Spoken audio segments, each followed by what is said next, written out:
रहमतुल्लाहि व बरकातुहू। वालेकुम अस्सलाम व रहमतुल्लाहि व बरकातुहू। मोहतरम सामीन किराम,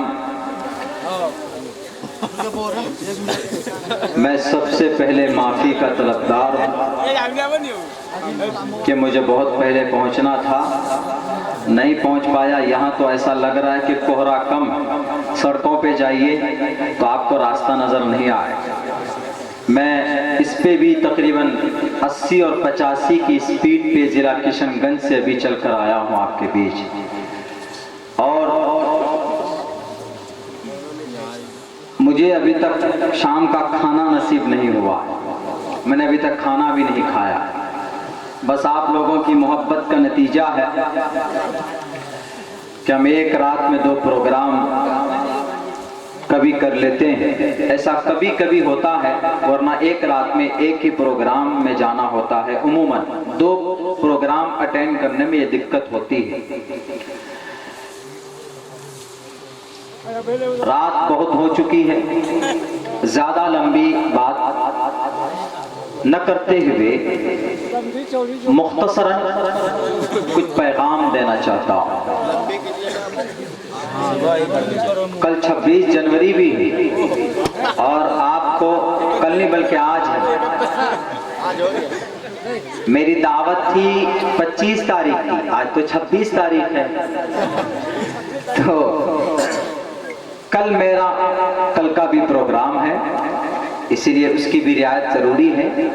हमें पता चला मौलाना साबिर साहब हमारे सरपरस्त और यहाँ का नौजवान पूरी टीम, इनकी उमंग को देखा। हमने कहा कि कुछ भी हो जाए, मैंने कहा कि मौलाना अगर रुकते हैं, लोग बैठे हैं तो बिठाइए, मैं पहुँचूँगा हर हालत। अब्दुल रहमान साहब कारी साहब मेरे पास बैठ के ऐसे सुकड़ गए, वो कलमा पढ़ रहे थे। हमने कहा कि सीट बेल्ट लगा लो, आज या तो जलसा में जाएंगे या नदी में जाके गिरेंगे, लेकिन पहुंचेंगे हर हाल। और पहुंचे अल्हम्दुलिल्लाह आपके जलसे में। तो 2-3 बहुत अहम और जरूरी पैगाम इस वक्त जो भारत में हम मुसलमान हैं, सिर्फ भारत के लोग कुछ ऐसे दुश्मनाने इस्लाम हैं जो पूरी दुनिया के अंदर आपको, आपके कौम को, आपकी शरीयत को, आपके मजहब को जलील और रुस्वा करना चाहते हैं। आप उनसे कैसे मुकाबला कर सकते हैं, कैसे बच सकते हैं? सामने वाला अगर ज्यादा तादाद में हो, उनके पास लाठी डंडा ज्यादा है, आप कम हैं, तो how can you protect from them yourself? आप अपनी जात को उन दुश्मनान से कैसे हिफाजत में रख सकते हैं? आपको दबाने की कोशिश की जा रही है, आपको रुस्वा करने की कोशिश की जा रही है, तो आप उनके सामने कैसे अपने सर को बुलंद कर सकते हैं? उनके सामने आप कैसे एक बहादुर कौम बन सकते हैं? 2 रास्ते हैं, अगर हम उसको अपना लें तो इंशाअल्लाह हम कामयाब जरूर होंगे, भले ही थोड़ी देर लग जाए। सबसे पहला रास्ता एजुकेशन का है, तालीम का। दूसरा रास्ता एजुकेशन के बाद इत्तिहाद का, इत्तिफाक का है। ये 2 चीज जिस कौम में आ गई वो कौम मजबूत बन जाती है। अभी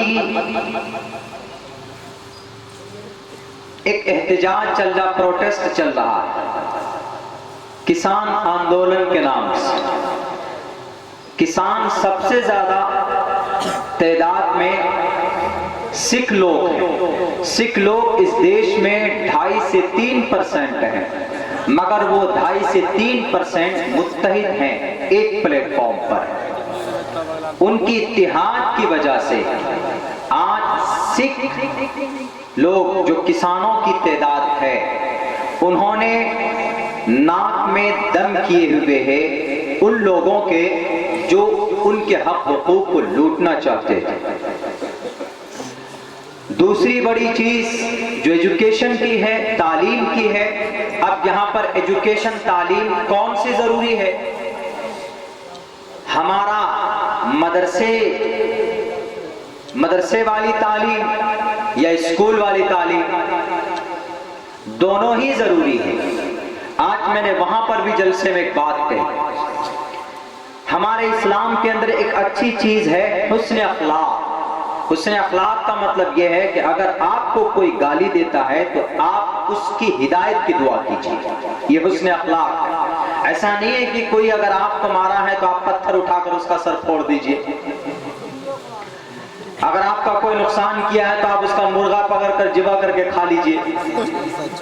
अगर आपका कोई नुकसान किया है तो आप उसके हार काट के छांट करके एकदम सर्वो पतला बना देते हैं।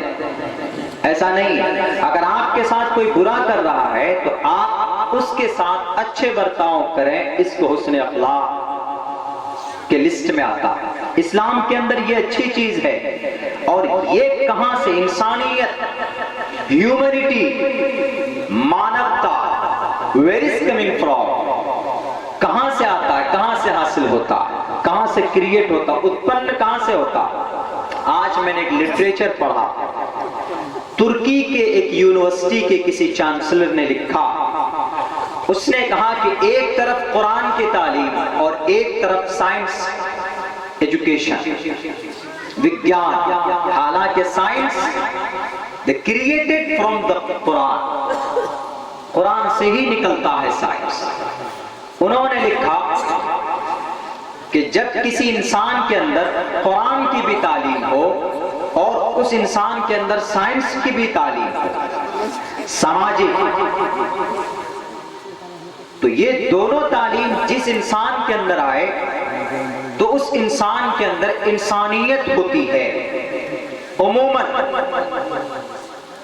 तालीमी बात आपको समझ में नहीं आएगी, आपको मिसाल देकर समझाता हूं। हम जिस देश में रहते हैं, इस देश में एक बहुत बड़ा साइंटिस्ट गुजरा, अल्लाह उनकी मग़फ़िरत फरमाए, इसलिए कि वो मुसलमान, दुनिया का, भारत का नहीं, दुनिया का, बल्कि आप ये कहिए ब्रह्मांड का सबसे बड़ा साइंटिस्ट है। उस साइंटिस्ट का नाम, उस वैज्ञानिक का नाम डॉक्टर APJ अब्दुल कलाम। वो ऐसा नहीं है कि वो इधर भी फोर्स चल रहे हैं और बड़े 10 लाखों वाला 10 लाख सूट का कपड़ा पहन रहा है, 3 लाख कीमत का पेन रख रहा है, ऐसा नहीं थे।